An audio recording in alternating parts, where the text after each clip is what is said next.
મિત્રો અત્યારે આપણી સાથે અરવલ્લી જિલ્લો તાલુકો મોડાસા અને ગામ રખિયાલની આપણે સ્કૂલમાં આવ્યા છીએ, જ્યાં 9, 10 અને 11મું ધોરણ 9, 10 પહેલાં હતું, અત્યારે 11મું ધોરણ ચાલુ થયું છે.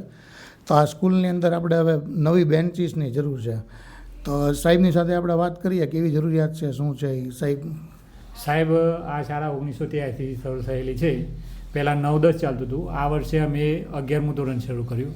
પણ જ્યારે જે બેન્ચો હતી એ લગભગ 1983-84થી છે. ત્યાર પછી શાળામાં નવી બેન્ચો આવેલી નથી. લગભગ બધી બેન્ચો હલી ગયેલી હાલતમાં છે, એટલે બાળકોને બેસવામાં તકલીફ પડે છે. એટલે હાલ અમારે 9મા ધોરણની અંદર 50 સંખ્યા છે અને 10મા ધોરણની અંદર 45 સંખ્યા છે. એટલે અમારે બાળકો માટે નવી બેન્ચોની લગભગ 30 બેન્ચોની ખાસ જરૂરિયાત છે. અને એક બેન્ચની કિંમત કેટલી થઈ સાહેબ? એક બેન્ચની કિંમત 3250 રૂપિયા જેવી થાય. સારી ક્વોલિટીની બેન્ચ લાવીએ 3 સીટરની તો એટલી થાય. બરાબર. તો મિત્રો તમે વિડીયોમાં જોયું, મેં બેન્ચીસ પણ બતાવી છે. તો જે કોઈને કંઈ તમારી રીતના અનુકૂળતા હોય ને આ એક એજ્યુકેશન લેવલે કોઈને ડોનેશન આપવું હોય તો તમે નીચેના કોન્ટેક્ટ નંબરમાં સંપર્ક કરી શકો છો. બચપન ચેરિટેબલ ટ્રસ્ટ, ભાવનગર.